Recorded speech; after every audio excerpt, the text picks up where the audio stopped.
என்கிட்ட வந்து லவ் பண்ணுற 2 பேர் வருவாங்க. அவங்க பிரச்சனையை சொல்லும்போது, இந்த ஃபோனை நைட்டு ஃபுல்லாக நீங்கள் மாற்றி வச்சுக்கோங்க. காலையிலையும் லவ் பண்ணிங்கன்னா நீங்கள் கல்யாணம் பண்ணி வைக்கிறேன்னுவேன். இது லவ் டுடே படம் மாதிரி இருக்குது. எல்கேஜி தான் ஃபஸ்ட்டு வந்தது. எப்படி நீங்கள் வந்து லவ் டுடே படத்தோட கதையை எடுத்தீங்கன்னு அந்த சீன் எழுதி கொடுத்ததே பிரதீப் ரங்கநாதன் தான். ஸோ எல்கேஜி படத்துக்கு ஒரு டிராஃப்ட் டைலாக் வந்து எனக்கு பிரதீப் ரங்கநாதன் எழுதி கொடுத்துருக்கார். எனக்கு அப்போலேருந்து அவர் தெரியும். அண்ட் இப்போ இருக்கிற தமிழ் சினிமாவில் நீங்கள் யாரோட ஃபேன் அப்படின்னா நான் பிரதீப் ரங்கநாதன் ஃபேன் சொல்லுவேன். நான் 2.5 வருஷமாக கருப்பு படம் எழுதி நடித்து டைரக்ட் பண்ணி ஸோ இந்த வேலை பண்ணிருக்கும்போது நிறைய படம் வந்துருச்சு. நடுவில் ரஜினி சார் படம் வந்தது, விஜய் சார் படம் வந்தது. ஸோ இதெல்லாம் டீமோட எல்லோரும் ஒரு 15-20 பேர் போகணும் அப்படின்னு ஆசைப்படுவோம். அதே டைமில் தான் வந்து டூட் வந்தது.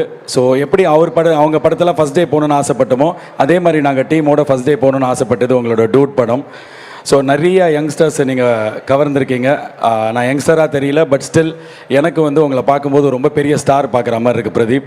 I always envied you as a great talent and I'm very happy உங்களுக்கு அதுக்கான ரெக்கக்னேஷன் கிடைக்குது. You will be here for a long time and ரொம்ப வருஷத்துக்கு பெரிய ஸ்டாராகவே இருப்பீங்க. நீங்கள் பண்ணுறது ஸ்க்ரீனில் ரொம்ப பிடிக்குது பார்க்குறதுக்கு.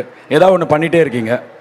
ஸ்டார்டிங்கில் வந்து எனக்கு டூட் படம் பார்க்கும்போது முதல் ½ அன் ஹவர்க்குன்னா இவன் வந்து பால் பாக்கெட்டை வாயில் கிடைக்கிறான், இதை தூக்கி போடுறான் அப்படிலாம் இருந்தது. பட் 35th மினிட்லேருந்து ரொம்ப பிடிக்க ஆரம்பிச்சிருச்சு. I am a big fan of you Pradeep.